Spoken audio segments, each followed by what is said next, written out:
morning, good morning, good morning. We meet again. Instagram. Happy Taco Tuesday. Let's fucking go. I hope everyone is doing phenomenal.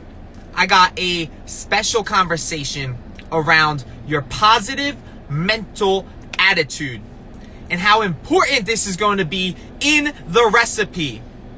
So, super excited for today. I hope everyone is having a fantabulous Tuesday. Let's get right into it. So today I'm going to be talking about a couple of things that relate to your positive mental attitude. And I'm going to talk about the different states of mind that one will go through to obtaining a positive mental attitude and how important that is to apply every single day to your definite major purpose, to your secret sauce. So let's get right into it. Right, if you are like most people, if you were like me at one point, right, we probably started out with that state of mind known as wishing. Right, we had this mental attitude where we would wish for riches, right? When we were kids, we would wish that we would be wealthy, that we would be well off, that everything in our life would have come true in terms of the dreams that we had as a child, right? We start as wishing. But most of you know, or I hope most of you know, most of you are about to know that wishing will not bring you riches. Right? Napoleon Hill in Think and Grow Rich says it himself, right? Wishing will not bring riches.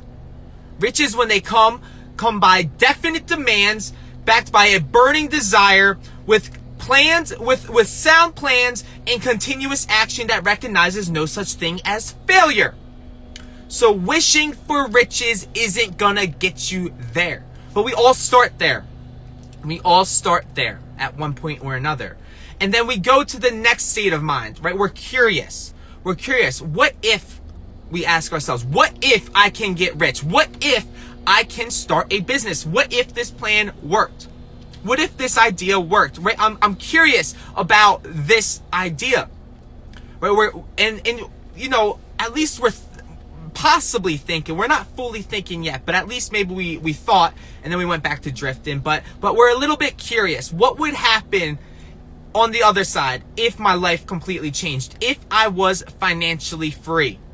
If I had the dream house that I wanted, right? What if? That's when we're curious. But still, being curious is just being curious. It's not being definite. It's not having the intention. It's not having that purpose every single day that this is what needs to be done to get rich and that I'm going to follow through with it. No, you don't have that state of mind yet. You're just curious. But you are at least asking the question, what if? Right? So we're getting there. And then the next state of mind that we go through is hope. Right? And you know, we're hoping that it's going to work out. We're hoping that our plan is going to work out. We're hoping that we chose the right route in life. Right? We have hope. And I'm not saying that hope's going to get you there, but I'll tell you what, hoping is better than wishing. Because you know why? When you start hoping, you start to begin developing, you're beginning to develop that state of mind known as faith. Right? When you hope for something, you start to almost expect it, but you're not fully there. You don't have that state of mind known as faith. Now, when I was at my last company and I was a cold caller, right? You know, hope doesn't get you very far. We can't really necessarily rely on hope to work out, right? How many times have you hoped for something to work out and it hasn't, right? That's not definite enough. That's not guaranteed enough. Right? Hope is good. It's the doorway to that state of mind known as faith, but it's not yet there. So now finally we're at the fourth state of mind, and that is a burning desire. Now, what is the difference between a burning desire and an ordinary desire? Because I'll tell you what, there is a difference. Right? Most of us, we might have that desire. We might have gotten to that point where we desire riches, but do we have a burning desire? And I'll read the difference between a burning desire and a ordinary desire. Napoleon Hill says that a burning desire is an intensified desire based upon hope, based upon definiteness of purpose. Remember, the starting point to all individual achievement is definiteness of purpose. Get crystal clear. What do you really want? That's when all of a sudden your desire starts becoming a burning desire. I am talking about an obsession. I am obsessed with the idea of getting rich. And that is the only way that you can have like that state of mind. Right? We're on level 4 right now. I'm talking about that state of mind known as a burning desire. Right? That state of mind is going to get the door open. That state of mind is going to get you moving. That state of mind is going to get you into action. That state of mind is going to help you reach out to the people that you need to reach out to that are going to help you get to the next spot. I'm talking about a burning desire. We're cooking up. Anyways, now number 5. This is where the magic happens. We're going to finally get to that state of mind known as applied faith. Now, you might be thinking, well, what's the difference between faith and applied faith? Right? And is just having faith good enough? Well, I'll tell you what. You can believe all you want, but if you don't back that belief with action, you might as well just not believe at all. Let me describe to you the difference between faith, ordinary faith, and applied faith. Right? Basically, it's simple. Applied faith equals action. Right? Applied faith is synonymous with action. You might as well just call it active faith. I'm talking about faith backed by action.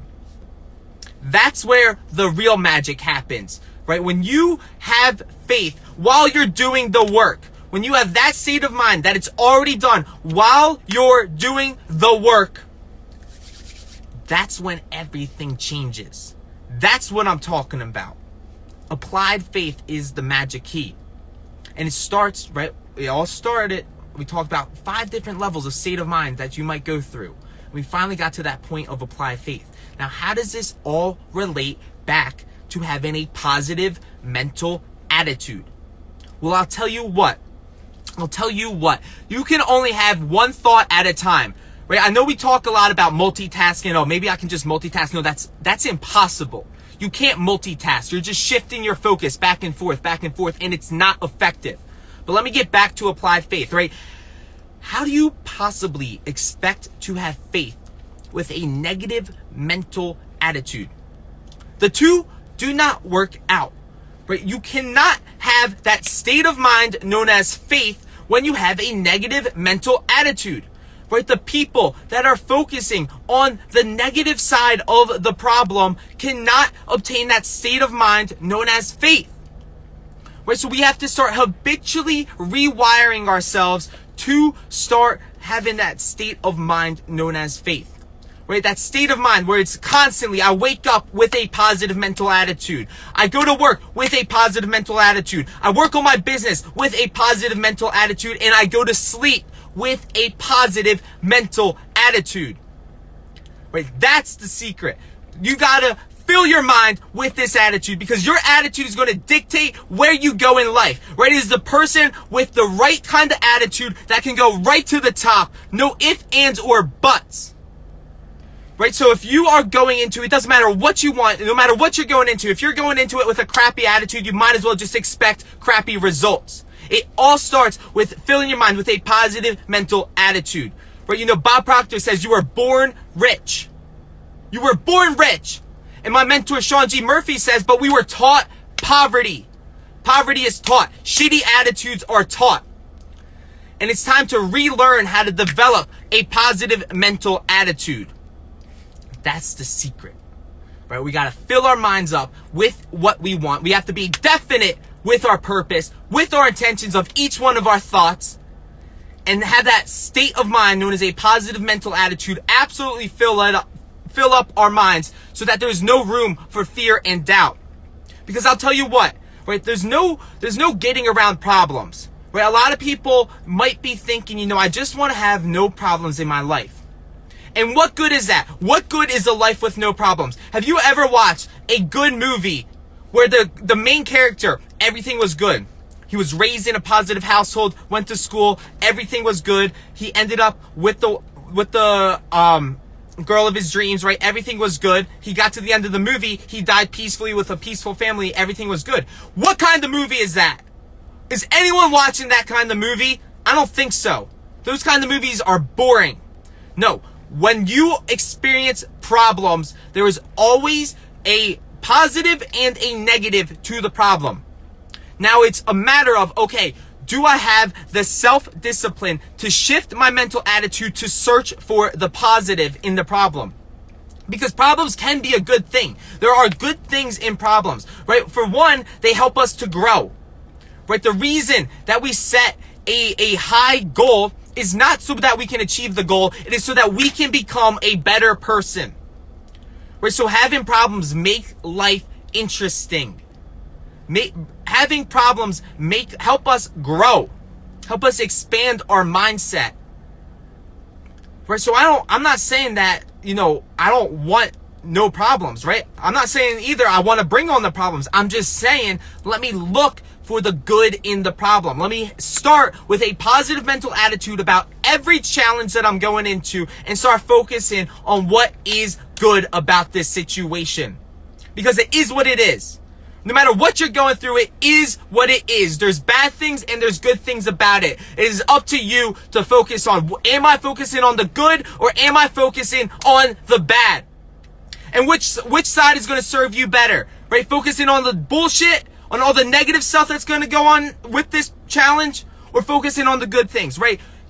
It's up to you. It is your choice, right? You have the ability to choose what you focus on. Nobody can do that for you. Now, I guess I'm going into here, right? How do we start focusing on the good? How do we start focusing on the positive? How do we have that positive mental attitude where we are habitually focusing on what can go right in this challenge?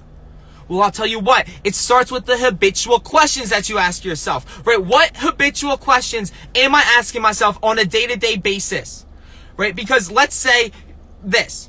Right, if you set a C-type goal, which is a goal that you are basically fantasizing about, if you have huge goals that almost make you throw up, those are good goals.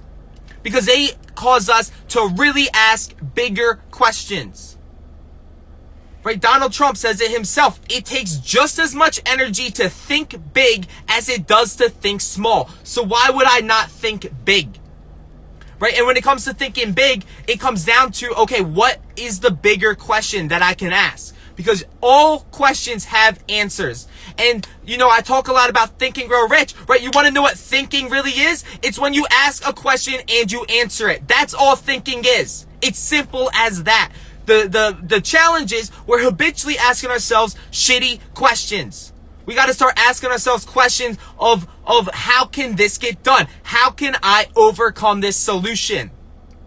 Because that question is going to bring you the right answers, right? And you have to have the discipline. You have to have the positive mental attitude that that no matter what you are faced with, there's going to be a positive and a negative, and I might as well discipline myself to start focusing on the positive, because that's going to help me out in life way more than focusing on the negative. All right, so coming at you this Tuesday, happy Taco Tuesday. Last and final idea that I want to share with you is this, right? A positive mental attitude attracts opportunities, right? You don't lack the resources, you just lack the resourcefulness. Right? There is opportunities all around us, right? Everyone's complaining, oh, social media is doing this to us, it's making life worse. No. There are so many opportunities through the internet, through social media, through Amazon, through starting an online business. It is all around us. But having that positive mental attitude is key so that we can actually become aware of it. Where we got to start taking advantage of the opportunities around us. And the only way that we are going to even think about taking advantage of the opportunities is when we start with a positive mental attitude. So it's key. This is key in the recipe. Having that positive mental attitude is going to serve you so well on your way to success. Serve you so well to your goals. And what would life be like? Would life be much more enjoyable with a positive mental attitude all the time? Damn right it would be. It makes life so much more fun, so much more interesting, so much more fulfilling. So, I'm going to reiterate what we talked about today, right? The conversation was around the positive mental attitude and how this relates to the recipe. And it is absolutely essential, right? I talked a little bit about how people go through different states of mind when thinking about getting rich, right? We start with wishing. Then we're curious. What if this could happen? Then we're hoping it happens. Maybe we have a plan and we're hoping that it's going to work out. And then finally, we decide, you know what? I can't rely on hope. I can't rely on wishing. I can't rely on just being curious. I have to develop a burning desire backed by definite demands if I really want this to work out. And then finally, I got to have the faith while I'm doing the action that this is going to work out. I have to have the applied faith. That is the secret right there. That is the state of mind that we are looking for. That is the state of mind that opens up the doorway to anything that you want. Right? So having a positive mental attitude is essential so that you can get to that state of mind known as applied faith. Because like I said, there's no possible way that you can have applied faith on one hand and a negative mental attitude on the other. The two don't go hand in hand. You can only have one thought at a time. It's either positive or negative. And it might just possibly serve you to start thinking more positively. So, I appreciate you all. Thank you for tuning in. Happy Taco Tuesday. Let's get after it today. Let's develop a positive mental attitude and let nothing derail us from this state of mind. I love you all. I appreciate you all. I'll see you all at the same time, same channel tomorrow. Have a blessed rest of your day, and bye for now.